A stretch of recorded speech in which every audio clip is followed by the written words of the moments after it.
ऐं मासूम ॿार जी हयाती बचाइण ख़ातिर तव्हां पंहिंजे रत जो हिक बूंदी जो दान कयो।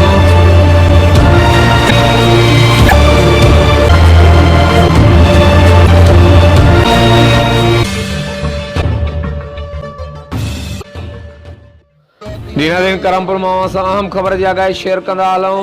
सखर ब्लड बैंक तरफां करमपुर रिक्शा स्टैंड वटि ओमलाल जे गोदाम में ब्लड डोनेट करण जी हिकु कैंप लॻाई वई आहे ऐं इन अमले तरफां पुरज़ोर अपील कई वई आहे त थैलेसेमिया में मुब्तला ॿारनि जे लाइ ब्लड जी सख़्तु ज़रूरत आहे। इन हवाले सां असां वधीक ॾिसूं था ही तफ़सीली रिपोर्ट। साईं कंहिंजे तरफ़ां ब्लड कैंप लॻाई वई आहे? ये कैंप जी आहे सखर ब्लड बैंक सखर की तरफा करमपुर गुरुद्वारा साहब में लगाई है।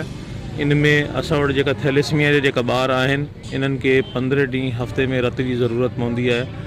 कोई इन्हनि दोस्तनि जी वॾी महिरबानी आहे जेको हर साल असां सां ताउन कंदा ऐं रत जो अतियो असांखे ॾींदा आहिनि ऐं इहे रत थैलेसीमिया जे ॿारनि जे कमु अचे थी। घणा पेशेंट अची चुका आहिनि रत ॾियण लाइ? असां वटि हिन महिल ताईं 35 दोस्तनि रत ॾिनी आहे ऐं असांजो इहो सिलसिलो अञा जारी आहे जेको राति 12-1 ताईं हलंदो इहो सिलसिलो। मां तव्हां हर जॻह ते कैंप पढ़ंदा आहियो या हिते करमपुर में?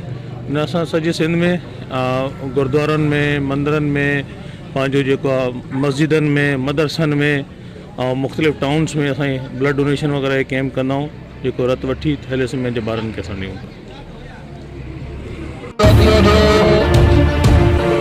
ऐं मासूम ॿार जी हयाती बचाइण